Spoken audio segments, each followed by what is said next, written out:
ஒரு சட்டி அடுப்பில் வச்சுட்டேன். சட்டி சூடாகட்டும்.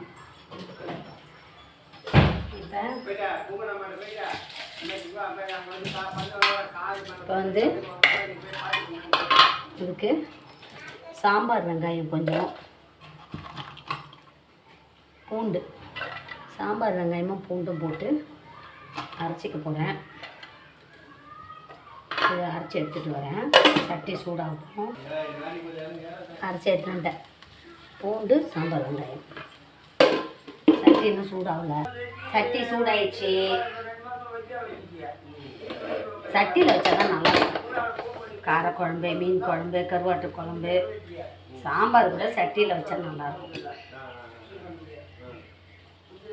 எண்ணெய் ஊற்றிக்கிட்டேன்.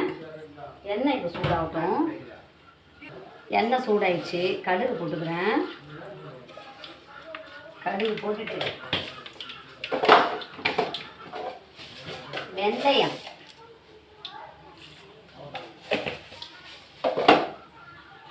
கடுகு பொடிட்டோம்.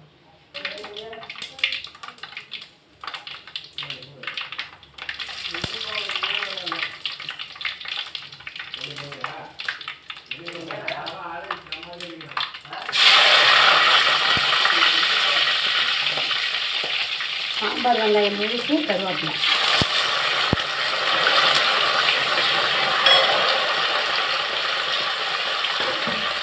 கருவேப்பிலை,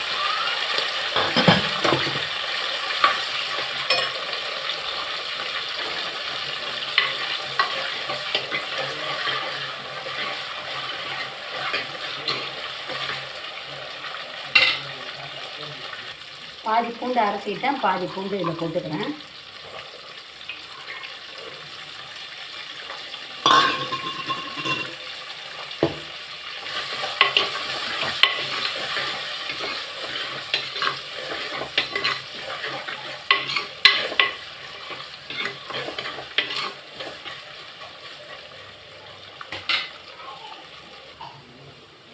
இப்போ நான் அரைச்சி வச்ச பார்த்தீங்கன்னா சாம்பார் வெங்காயம் பூண்டு அதையும் இதில் போட்டுக்கிறேன்.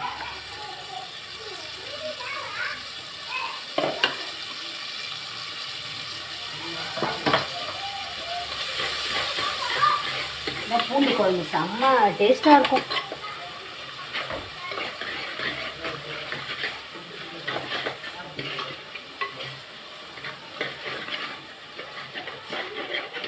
எண்ணெயிலேயே வதங்கணும் இதெல்லாம்.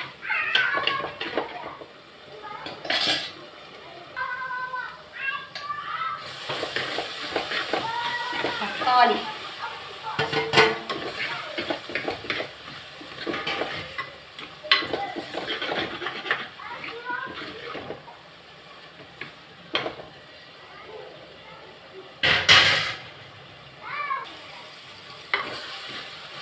நல்லா தக்காளி மசிஞ்சாதான் மிளகாத்தூள் போடலாம். தக்காளி நல்லா மசியணும். எல்லாம் ஒன்றா மசியணும்.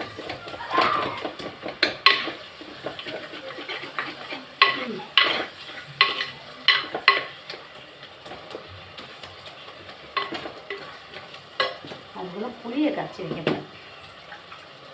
புளியை கரைச்சி இந்த மிக்ஸி ஜாரில் ஊற்றிக்கலாம்.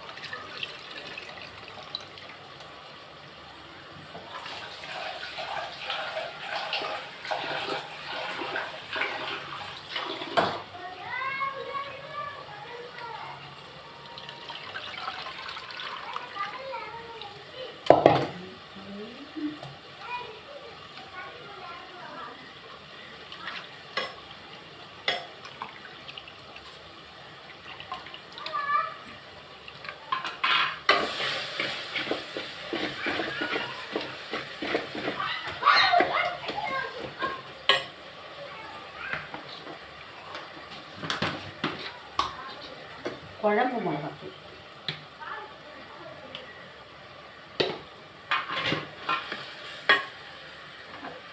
தனி மிளகாத்தூள்,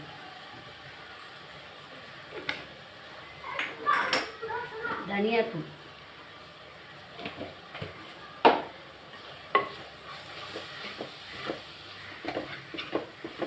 புளி கரைசல்,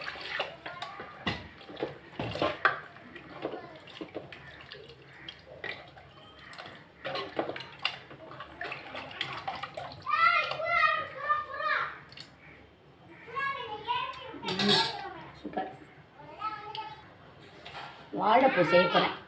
பூண்டு குழம்பு, வாழைப்பூ கூட்டு.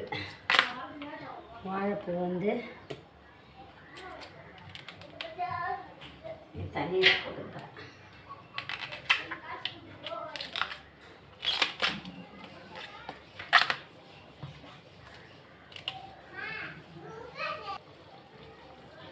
இதை அப்படியே அரைஞ்சிக்கலாம் ஃபுல்லாகவே.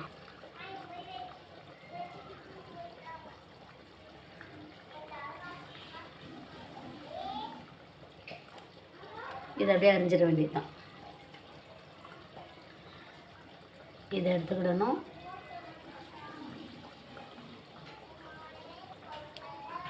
இதை மட்டும் எடுத்துக்கிடணும்.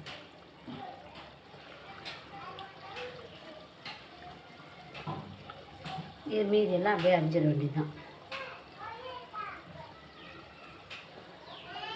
சின்ன சின்னதாக அரிஞ்சு பொரியல் பண்ண போகிறேன். குழம்பாகிறதுக்குள்ளே வாழைப்பூ அரிஞ்சிட்டு வந்துடுறேன். சுவையான பூண்டு குழம்பு தயாராகிடுச்சு. கொஞ்சம் வெல்லம் போட்டுக்கலாமா? டேஸ்ட்.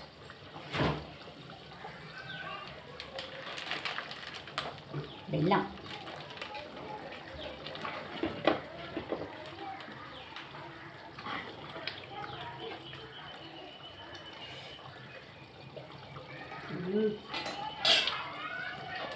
சூப்பராக இருக்கும்.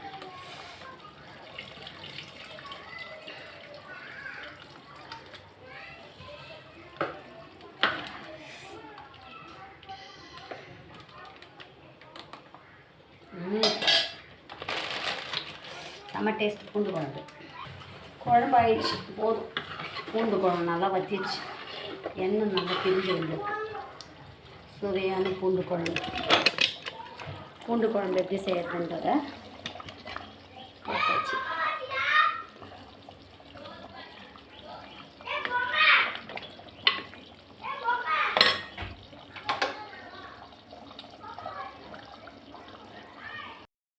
இது வந்து அரிசி கழுவுன தண்ணியில் போட்டால் கருக்காமல் இருக்கும். நான் இப்போ தண்ணியில் போட்டுக்கிறேன். கொஞ்சம் நேரம் கழுவிட்டு போட்டுக்கிறேன்.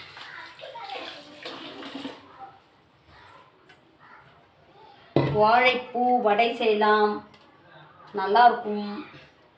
வாழைப்பூ பொரியல் பண்ணலாம், அதுவும் நல்லாயிருக்கும். இப்போ நான் பூண்டு குழம்புக்கு தோசை பண்ண போகிறேன்.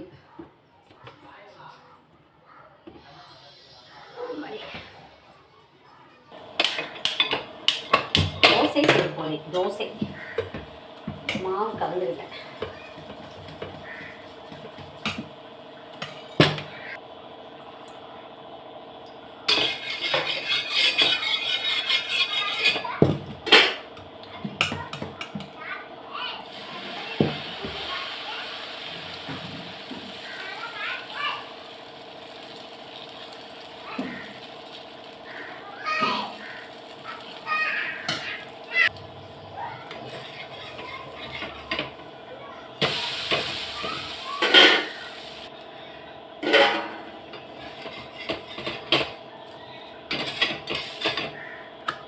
இன்றைக்கி இந்த பூண்டு குழம்பும் தோசையும் தான் பிரேக்ஃபாஸ்ட்.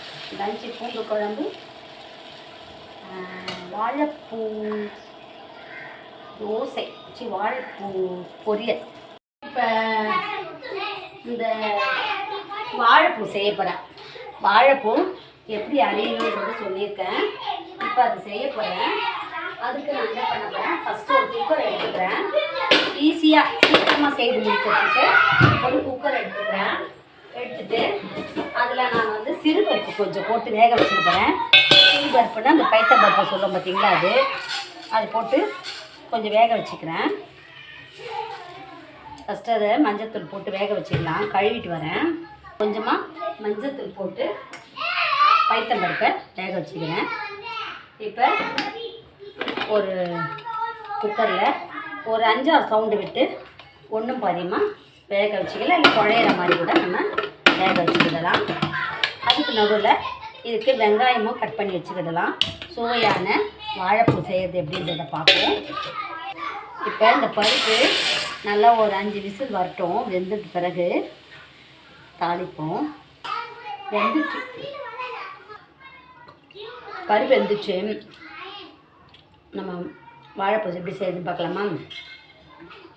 கடாய் எடுத்துக்கிட்டேன், எண்ணெய் ஊற்றிக்கிட்டேன், கொஞ்சம் கடுகு போட்டுக்கிறேன். சுவையான வாழைப்பூ கூட்டு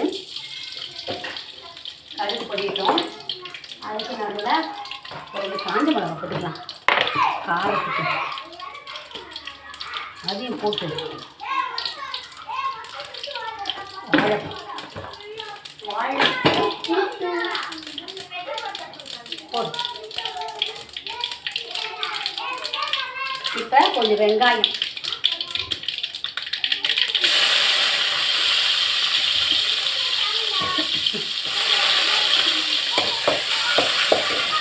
கொஞ்சம் கருவேப்பிலை,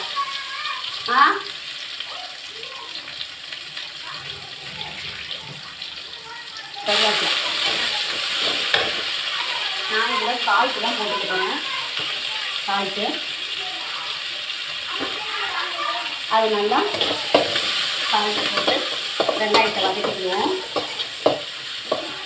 வெங்காயம் கொஞ்சம் நல்லா வதங்க, ப்ரௌன் கலரில் நல்லா வதங்கிடுச்சு. வெங்காயம் போதும், இதில் இந்த பூவை போட்டுருவோம்.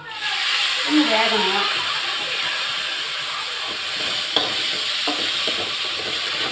இந்த பூ வெந்துச்சுன்னா போதும். இதில் ஒரு தண்ணி விட்டுப்போம்.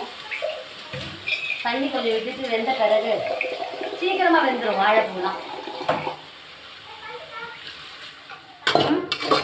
இப்போ இது வேகட்டும்.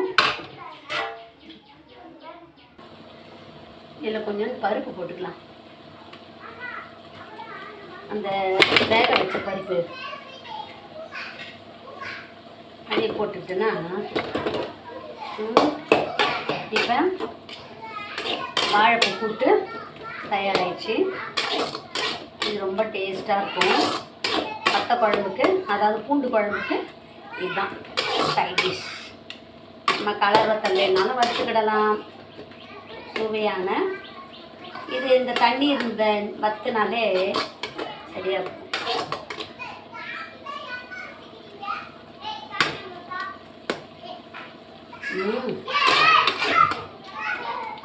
இது நம்ம கடலை பருப்பு போடனாலும் போட்டுக்கிடலாம், துவரம் பருப்பில் செய்யணும்னாலும் செய்யலாம். ஏதோ ஒரு பருப்பு போட்டு நம்ம செய்தால் நல்லாயிருக்கும். தேங்காய் போட்டுக்கிடலாம், தேங்காய் தூள் எது வேணாலும் செய்யலாம். பாருங்க, சுவையான வாழைப்பூ கூட்டு தயாராகிடுச்சு. நம்ம இந்த இதுலேயே கூட வச்சுக்கிடலாம், இல்லை இன்னும் வேகணும்னாலும் வேக வச்சுக்கலாம். இன்னும் தண்ணி வற்றணும், வெந்துருச்சு. ஆனால் இன்னும் தண்ணி வற்றணுன்னாலும் தண்ணி வற்ற வச்சுக்கலாம். இன்னும் குட்டியாக வேணும்னா இன்னும் கொஞ்சம் நேரம் அந்த தண்ணி வற்றுற வரைக்கும் கிண்டிக்கிட்டே இருந்தால் நமக்கு சுவையான வாழைப்பூ கூட்டு தயாராகிடுச்சு. இப்போ கூட்டு குழம்பு வாழைப்பூ கூட்டு. உங்களுக்கு இந்த லஞ்ச் பிடிச்சிருந்தா சேனலை லைக் பண்ணுங்கள், ஷேர் பண்ணுங்கள், சப்ஸ்கிரைப் பண்ணுங்கள். தேங்க்யூ.